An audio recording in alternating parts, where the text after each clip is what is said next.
I think we should get going now. And why don't I start in by welcoming everybody. This is Ed Lebo. Those of you who've been on before know that I'm the Public Art Program Director for the Phoenix Office of Arts and Culture. And we're delighted to have you again today. This is the last of the October Behind the Curtain series that features public artists from here and throughout the nation who've done projects or are doing projects in Phoenix. And this morning's workshop will feature Joe Willie Smith. I would, everybody, if they could, just put yourselves on mute while the presentation is going on. And then if you have questions, type them into the chat box, and Doug Olin, if you wave your hands, Doug will gather those, and at the end of the presentation, we can ask Joe Willie the questions. Just wanted to introduce a couple of other folks while we're at it. Elizabeth Corrales, our Senior Project Manager, she helped to pull this month's offerings together, so give a wave there. And Barry Sparkman, give a wave. He's also a project manager as well. So welcome everybody. And as I said, this is the last of this month's presentations about artists, but don't fret if you've missed any of those. We'll be loading them up as recorded events online, and you'll be able to use them as a resource from here on out. That's also the case for all of the workshops, Public Art 101 workshops that occurred in August, and then a great series of workshops that Ambrova did in the deep dive of his into digital tools in September. And next month, we'll be featuring Sarah Connolly Odenkirk, an attorney, and she'll be talking about issues related to business, art, and law. And so those of you who are really interested in issues related to the arts, laws, how to set up business, and some good practices to follow, will want to tune into those. And again, go to phoenix.gov/arts and follow the link to the workshop page where you can sign up to register for these classes. So, without further ado, let me just say a few words about Joe Willie Smith. We are delighted to have you here today. Joe Willie was born in Arkansas, grew up in Milwaukee, and he moved to Arizona in 1987 to be a graphic designer. I think that's what the term was in those days at the Arizona Republic. Right. But he's always been an artist. I mean, dating probably to his young years, 7, 8, 9, 10. He's always been an artist, a designer, a musician, and he has this extraordinary ability to see the value and build experiences from unnoticed or cast off places and objects. So a lot of his work reflects that, and he has exhibited the beautiful results throughout our region, throughout the nation. Those of you who saw his solo exhibition in 2018 at the Mesa Contemporary Arts Museum know just how diverse his expression is. Yet he has also looked outside the studio to carry out a number of public art projects, both publicly funded and funded by development as well. And I'll leave it to him to talk in more detail about that. With that, let me introduce Elizabeth Corrales. We'll give you a few more details about today, and then we'll turn it over to Joe Willie. But thank you all once again for joining us this morning. Thank you, Ed. I think you've covered most of this. So as a reminder, please mute yourself. We're hearing some feedback right now. I'm going to be working the PowerPoint, so Joe Willie will just say next, and I will click to the next slide. Just bear with us. We do have some videos to show you. And sometimes technology slows things down. So without any further ado, I am going to mute myself, and Joe Willie, take it away. Hello all. I'm really honored to be given this opportunity to talk about my work and my career. And so thank you all. I truly appreciate it. As Ed said, I was born in Arkansas, and my family moved early on in my life. I was about 2 years old when we moved to Milwaukee. And we were part of that time called the Great Migration in African American history, when people from the South basically had to move north because jobs were eliminated by mechanization of the cotton picking industry. And my family was one of those. And so we ended up moving to Milwaukee in 1952. And eventually my mother found jobs as a cleaning woman and a cook. And one of those jobs was at the University of Wisconsin in Milwaukee. And she always was very supportive of me. And I have to give my credit to my mother, because without her, I probably would not be in the arts at all. But when she worked, she always thought of me. And so she would collect old chipped white plates from work and bring them home. And I would paint animals and other scenes on the plates. And she would take those back to the university to sell, and then bring me a little bit of the money to do whatever I wanted to, which I normally bought more art supplies. And so, but she also had me making pot holders and paper flowers, and she sold all of those. And I learned very early on that I could make a living from my art. I didn't think of it like that then, but later on in my life, I looked back at it and I thought that taught me that that was a means to make a living. And so I continued to do art my entire childhood until I got into my teens. And that was when I really got serious about it. And I went to the Milwaukee Technical College and took a commercial art class, which is what they call graphic design then. But it was also the beginning of the civil rights movement during that time period. And if you could go to the next slide, Elizabeth, um, that's a little early. But anyway, I'll get to that one.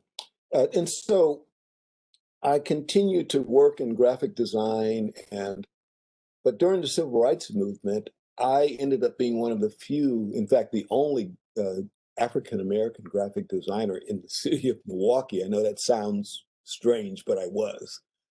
And so I was in the position that a lot of organizations and individuals in the civil rights movement were coming to me to do graphics for various causes. And one of those groups was the Panthers. I did lots and lots of work for the Black Panthers for their early breakfast program, which was an offshoot to me moving to Youngstown, Ohio, to work for a group called Freedom Incorporated. And they were basically a printing clearinghouse for graphics for all kinds of organizations involved in the movement. And I designed a lot of those graphics. And so I ended up meeting some really amazing people, doing work for them. I did work for Muhammad Ali. I did work for Joe Louis. I did work for, what's his name? He was the boxing promoter. Darn, can't think of his name right now. But I, over and over again, I did all of these amazing. Yes, Don King. I designed his logo. And then Jesse Jackson came on the scene, and I did the graphics for his campaign in the Midwest. And so I had a lot of opportunities, and I worked there for several years. And that kind of came to a slow end, and I started my own studio there called Aardvark Design Studio, and proceeded to build that business. And I ended up having several large clients, Steel Industries, a major bank, lots of commercial businesses, and was doing really well. I had 4 employees, and grew the business to a really nice level. And then the steel mill industry closed and failed. And that was my big learning experience about the economy and how everything is connected. And many of my clients ended up not being able to afford my services. And eventually I had to close the studio, which was how I got back into the newspaper business. I actually started in newspaper in Milwaukee, working at the Milwaukee Courier as an editorial cartoonist for many years, while I was there. And then I got back into it after my studio closed. I went to work for the Tribune Chronicle in Warren, Ohio, as the art director. And I worked there for several years from about 1985 through 1987. And I won several awards for my graphics there and ended up being recruited to work at the Arizona Republic newspaper here in Phoenix. And I started there in 1987. And I served in various capacities there. Started as a graphic artist, doing things like the weather map and the Dow Jones chart. And I also did illustrations for stories and various charts and graphics for the paper. And I moved on from that to do primarily illustrations for major stories. And then I did graphics journalism, where I traveled throughout the region covering various things. Like the first time the death penalty was reinstituted, I had to go down to Florence Penitentiary and examine the gas chamber there and actually do graphics to show how people died in the gas chamber. But I also did fun things like I was sent to California, and I traveled the entire coast of California doing illustrations along the coast to show people that they called zonies and that would go to California in the summertime and hang out, but they were Arizona Republic readers. And so we created a special edition for the California coast, and I headed that up. And so I worked at the Republic for many years, 22 years. I worked as a designer, worked as an art director, illustrator, and management. And I won during that time 2 international design awards for my graphics while I was there. But I also got involved in the Phoenix art scene during that time. I've always kind of had a dual career going, and I've always done art. I've always sculpted. I've always used found materials in my work. And so I started hanging out over on Roosevelt at a place called Metropophobia. And that was one of the few alternative art houses in Phoenix, along with Alwyn House and Gallery X, and I think there was several other ones that I can't remember right now. But Metropophobia was run by Peter Reagan, and he really loved making music with found objects. He had an entire drum set made of car parts, no actual traditional drum equipment. And it fascinated me. And I really, really got into building small instruments at that time using found objects and playing them in the band. And we literally performed every Wednesday night at Metropophobia for about 4 or 5 years. And I continued after that making sonic sculptures and building my sculptures from found materials. I actually went around Phoenix at that time in open urban lots, and I would do installations in the fields. And I actually used to paint trees, old dead trees, and I would paint them and hang objects from the trees and leave those up as long as they would stay up. And so that's, in a way, how I started doing my art here in Phoenix. And I ended up in various places. My work started to be collected, and one of my works was eventually contributed to the Phoenix Art Museum and is now part of their permanent collection. And so that happened very early on when I moved here. But prior to that, when I was in Youngstown, a collector of my work there had donated 2 of my paintings to the Butler Museum of American Art. And so I actually have 2 paintings in their permanent collection that have been there since. the early 80s. And so that was a really wonderful thing to realize during my time starting out. And so I continue to work, I continue to exhibit. I've been in some major exhibits here. I was in Hair Stories at the Scottsdale Art Museum, exhibiting with a lot of really amazing artists there. In fact, Kainde Wiley was in that show, along with a lot of other well-known artists. And I kept looking at myself thinking, how did I get in here? But there I was. And I ended up serving on the board for Scottsdale Public Art for many years, and doing a lot of public art for them during that time. And eventually started doing public art here in Phoenix. And one of the first major project I did with Matthew Henson. Maybe we can go, I don't know if that's next, Elizabeth, or not. But anyway, I started doing that project, and John Nelson and I worked on that together. We proposed it, it was accepted, and it truly was, I think, a very amazing project. I still feel very proud of it today.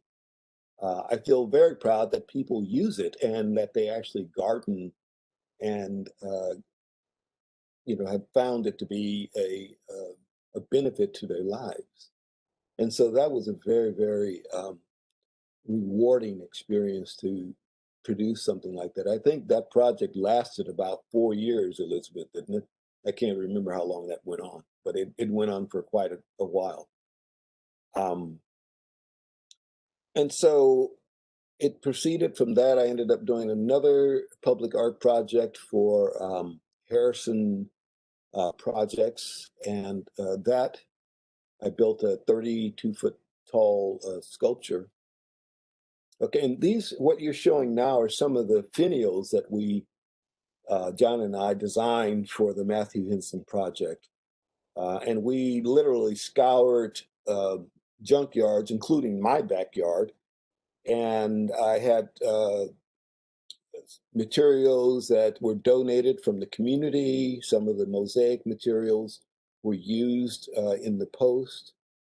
And it ended up being a really, I think, inclusive project for the community, because they felt a part of it, because they can walk through the gardens and see old plates and relics that used to be part of their family.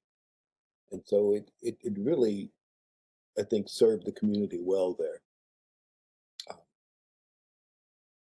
And after that project, I started building larger sonic sculptures.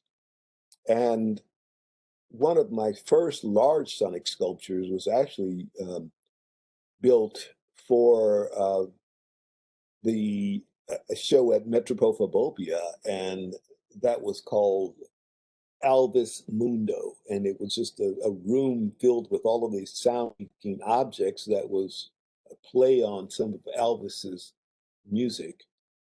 And after that, I started using various found materials, like in this particular image. That's one of my first sculptures, and that is a Edison horn from an old Edison record player, a water can for watering a garden, and then the whole support is the springboard from a Model T car. And they all put together a structure to support strings from a mandolin. It sounds quite good to me.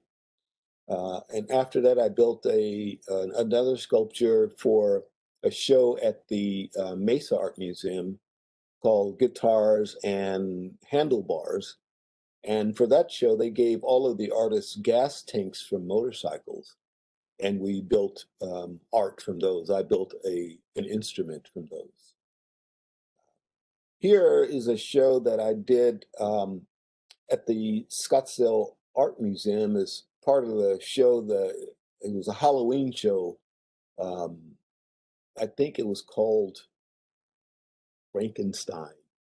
And so that particular scene is a small room that I designed as a kind of a strange lab that I would have participants come into, and I would bless them with the music and use various objects to create sound and involve them in the making of the sound, but in a laboratory kind of setting.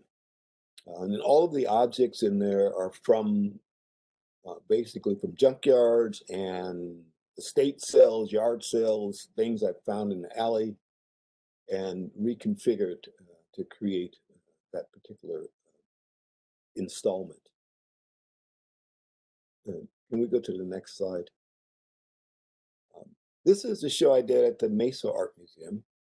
And for that show, every show I tried to build a major sonic sculpture. And in the forefront, what you see are two sound horns that were used during the Cuban Missile Crisis when the United States was under threat of a nuclear attack from Cuba, from Russia and Cuba, actually. And I found these at a antique shop in Mesa, and they were actually at one time installed on a building in downtown Mesa and were used to give off a warning whenever people needed to practice finding safe places to hide during a nuclear attack. And so I turned those into a strange type of instrument. It has a percussion sound. At times it can sound like a violin. It spins on its axis. And so I performed on that particular instrument for the entire extent of the show. And it was also, the show also exhibited, I think, about 12 of my other sculptures that I've done over the years. On the back wall, there are seven paintings that were done for that show. And these are all stream of consciousness works that are done on old real estate signs.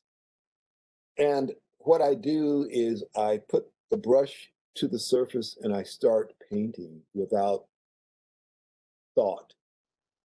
I shouldn't say without thought. I do focus on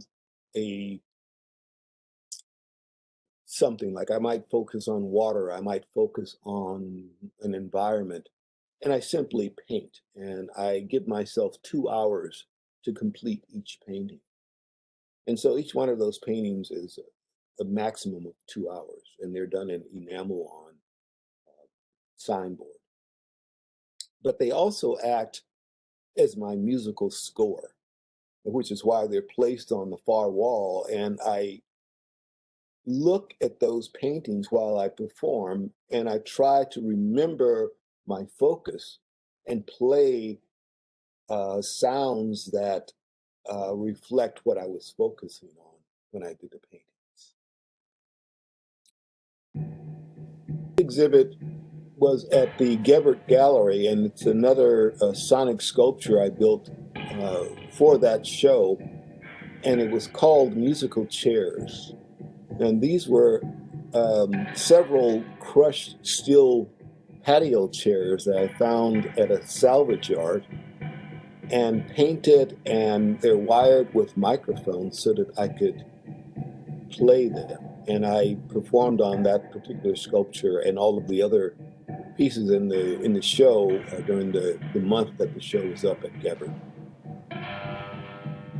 An aside is Gebert also introduced me to one of their collectors, and when I was over in California, and I was able to take one of my instruments to their gallery in California.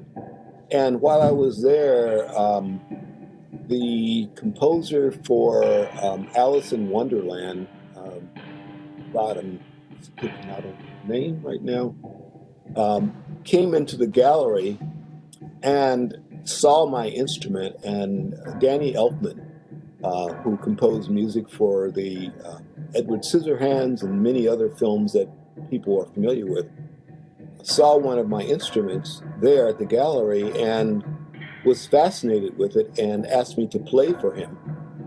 I played for him, and I ended up, the two of us jammed for about 15 minutes at the gallery, and he stopped and he said, "Can I buy this from you?" And so I ended up selling Danny Elfman one of my instruments, which he used as part of the sound score in this film, Alice in Wonderland. So that was a nice kind of aside and a really wonderful tribute to my sculptures to have Danny Elfman collect one of my instruments and use it, actually. And then I think after that, I continued to make instruments. I build instruments constantly. I am always in process of researching sound and how materials make sound. I use a microphone called Piezo Microphones to amplify the sound in my instruments. And Piezo Microphones are very special in that they don't need power to amplify. They literally create their own power through pressure, sonic pressure. And so when you tap the material that the microphone is attached to, it creates a small charge of electricity, which is in direct relationship to the sound you're making. And that sound travels back to the amplifier and we can hear it. But each microphone can create in a nanosecond like 10,000 volts of power. And so they're very energetic in the way they respond to the slightest touch.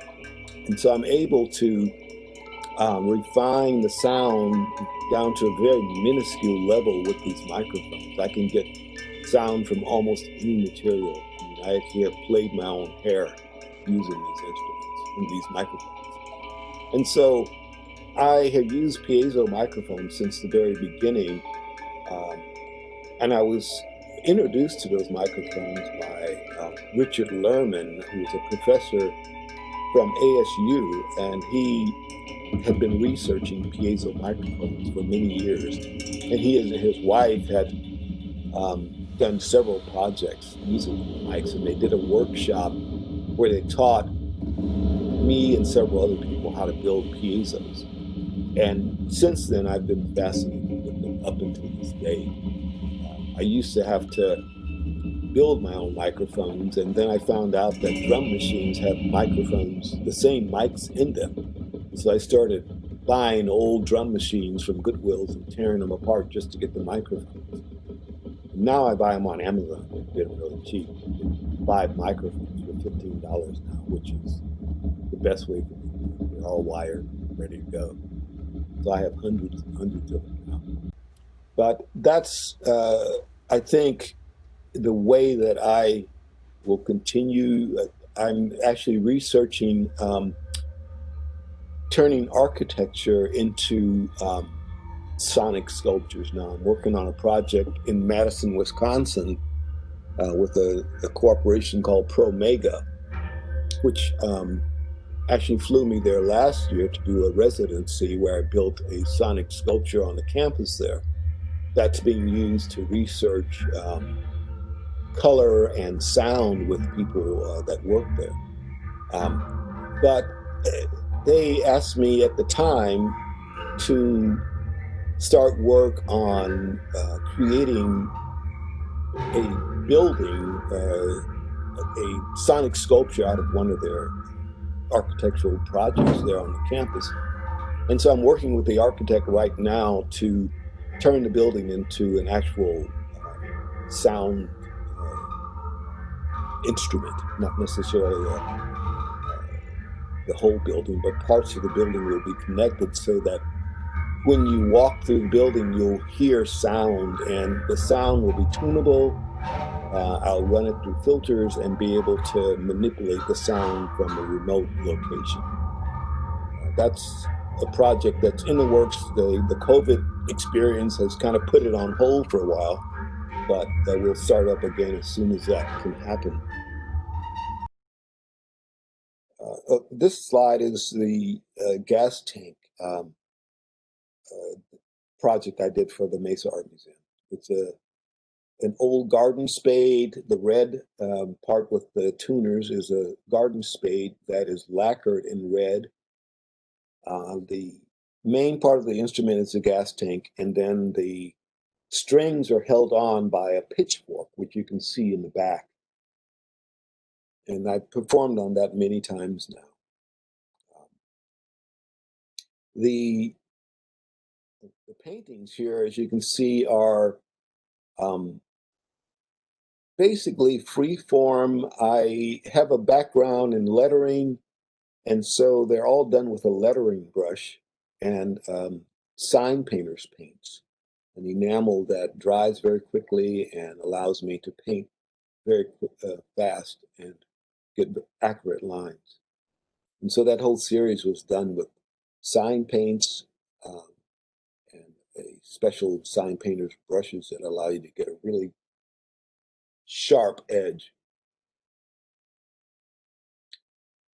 I worked in primary colors on this because I like the simplicity of just basic color.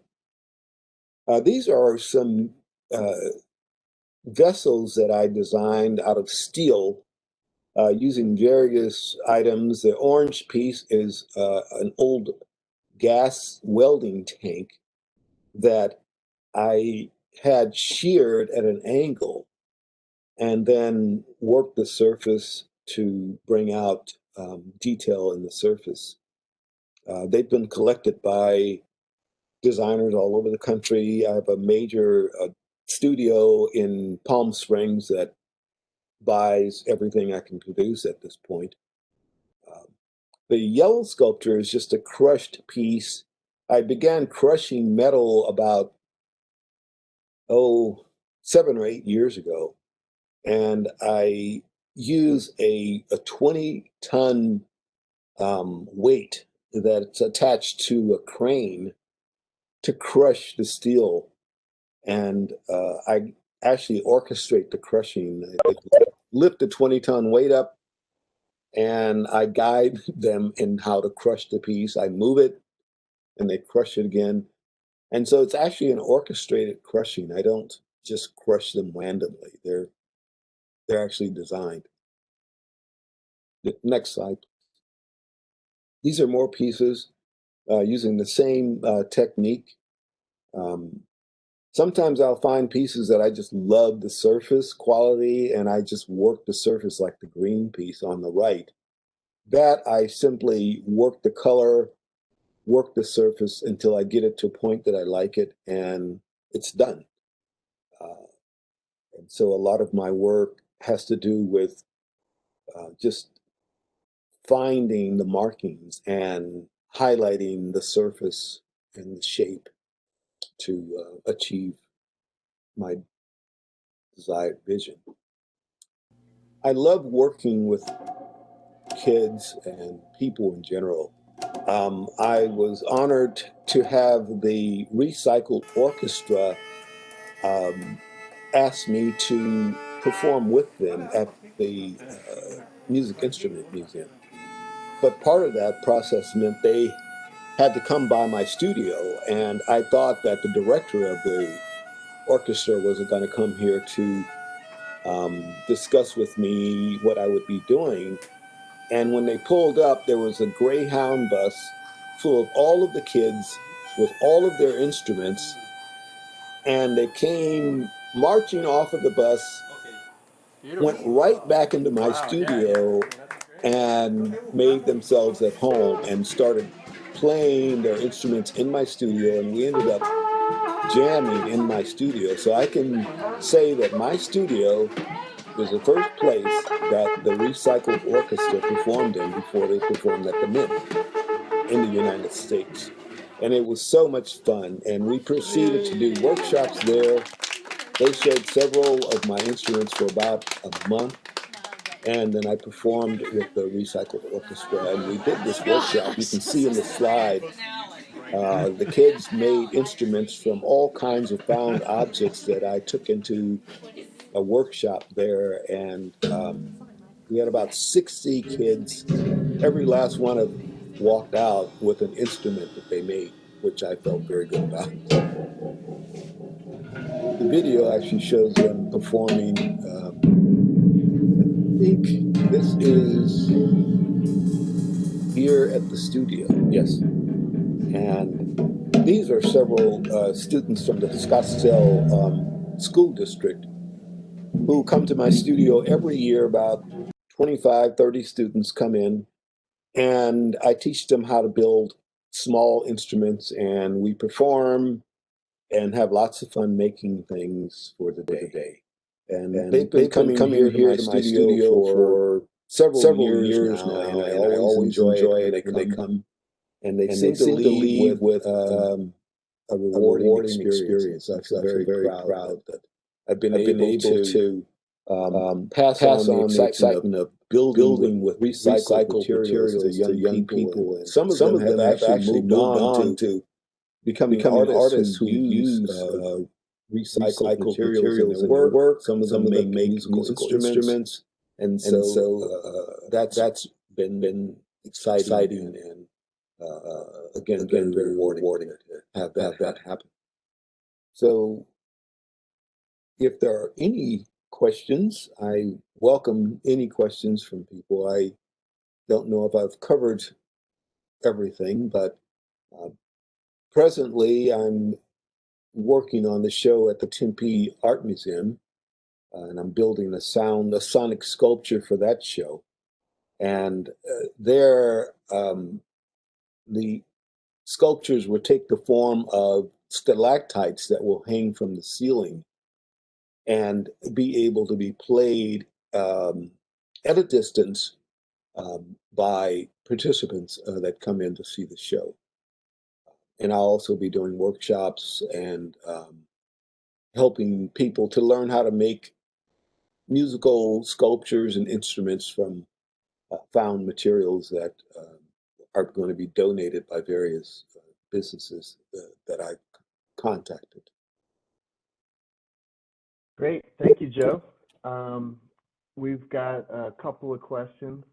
Something I had kind of noticed in your work, and maybe you could talk more about, is why are you attracted to using found objects in your art? Well, that goes back to my mom. She literally had me making flowers using toilet paper. We made carnations out of toilet paper. She would find the old plates and I would paint those. She would bring furniture home from the thrift stores. I would read. I've always loved restoring things and kind of reconfiguring things. I actually built my first bicycle from parts that I found throughout my neighborhood, and I built my first bike and I named it Rat Trap because it was built from all of these parts from other bikes that I found. And I ended up building bikes and repairing bikes for kids in my neighborhood because they had my bikes. And so since I was a kid, I've always worked with in repurposing materials. Very nice. Mm-hmm. Joe, while Yes. Elizabeth is queuing up another one, Mm-hmm. how do you feel sound acts with the viewer or the listener? Why is sound an important component of your sculpture? Anyway, Doug, to get back to your question, the reason sound is important, and again, it goes back to I keep going back to my family, but it really does. I have a very musical family, and we were very poor, and so every weekend we had an air band in our living room, and we would literally hold an old board or whatever looked like an instrument. We would pretend that that was our instrument, and lip sync to songs and perform and just totally memorize entire lyrics and have a performance in the living room every weekend. And I was the major ham, and I performed all the time, and they loved seeing me. I used to do the James Brown and, sliding across the floor and playing an air, drums and the whole thing. And so I've always loved sound. I've always loved making music, and music and sound have always been very important since I was very young. Sounds like another aspect of how you share your experiences, not just visually through the found objects, but through the sound. Yeah, and I also think that sound, I've seen it bring things out in people that has been really interesting. I remember once in a band, we used to perform, and we would rehearse. And one of the musician's wives was pregnant at the time. And she would come to our rehearsals. And then when the baby was born and eventually started crawling, she would bring the baby to the performances. And every time we'd start a certain song, the baby would crawl up to the stage where we were playing and sit there and rock back and forth as if though she was completely aware of that song. And I think she was. I think she heard it in the room and loved hearing that song every single time, and would stop whatever she was doing and come to listen to us before she started talking. And that let me know that sound is so very basic to our instincts as humans. We've always experienced sound, and it is deeper in our psyches than I think we realize. Can you talk about the project at the Matthew Henson project and how that revolved around the garden? And is that kind of a shared experience also? Is that something that you kind of were attracted to? Well, it actually goes back to a friendship that John Nelson and I had kind of cultured over the years. And I always loved John's work. He always loved my work. And we were friends before the project. And so when this came up and we submitted for it and were accepted, it was kind of a natural project for the two of us. And at times we could not tell what part of the project he did or what part I did. Our styles are so similar that we forgot who did what. We couldn't tell after a while. And the response from people that would come to the gardens was always amazing. They would come and they would talk. They actually helped us to design the gardens at the time. I remember a woman came up and she says, she was an older woman. She says, "Where's the table at? We don't have no table to sit at." And I thought, well, I guess we do need a table and benches. And we had run out of money at that point. They weren't included in the initial a call to do, and not even in the budget. And so John and I went to Elizabeth and we said, "Hey, the people are asking for a table and benches. Is there any way we can add those?" And she went out, found the money for us, and we were able to do one pretty nice table and also a bench that is designed to look like the posts that support the fence. Hey, can you also talk about how you set up a basket at Matthew Henson for people to donate broken dishes, Right. glass objects, marbles, and how you incorporated those into these very unique posts. Yeah, I thought it was very important that the project include objects from the community. I think that people resonate, when they see something that belongs to them, they become a part of it and they can talk about it. And then they can appreciate the rest of the project because they have something in it themselves. And so John and I came up with a collection bag or box, and we had a meeting with the community where we asked them to donate personal items that they felt they wanted included in the project. And so we got a huge amount of donations, in fact, more than we could use. We informed them that there might be parts of those items used or the whole item, and that not everything would be used, but we managed to get just literally hundreds and hundreds of objects from the community. And there, as many of those as possible were included in the mosaics that we did. I also scoured the grounds that surround Matthew Henson. There's a lot of urban lots that are empty, and I searched those lots to find objects that are also included in the mosaic. And I thought those were important historical items that basically give a little bit of reference to the neighborhood and to the area. Is there any element to sound at the garden?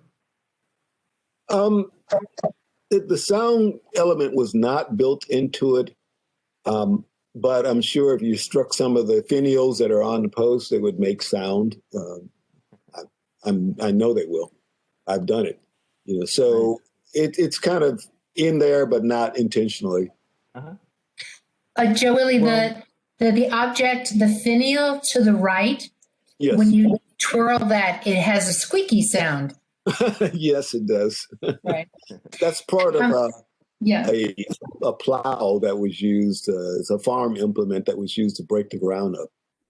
One of the things that people discover when they play my instruments is that like instruments. And so there is also no particular way to play them. And I think that's one of the beauties of playing sonic sculptures is that nobody can tell you how to play it. You have to figure it out. And that's what I like. And people at first are apprehensive, but they get into it real fast. And the next thing you know, you got to tell them, okay, that's enough. You're done. Kids and adults act the same way on them. Well, that's all our questions from the chat box. So I'll just hand it back off to Ed for our outro. And we appreciate your time, Joe. Thanks very much. Thank you so much. Well, thanks so much, Joe Willie, and thanks for everybody for joining us this morning. I've posted a couple of videos in the chat, but you can go online and just Google Joe Willie Smith and music, and you will come up with a wide range of videos. And that way you can enjoy the quality of the sound on whatever speakers you have at home. So, Joe Willie, thanks so much for spending some time with us this morning. Thanks to the whole team for helping to pull this together. As I mentioned earlier, next week's workshops will feature Sarah Conley Odenkirk, and she'll be talking about art and law, and that will run all the way through November. So go to phoenix.gov/arts and check those out, register for those, and we'll look forward to seeing you then. Everybody get out and vote. Thanks so much. Thank you.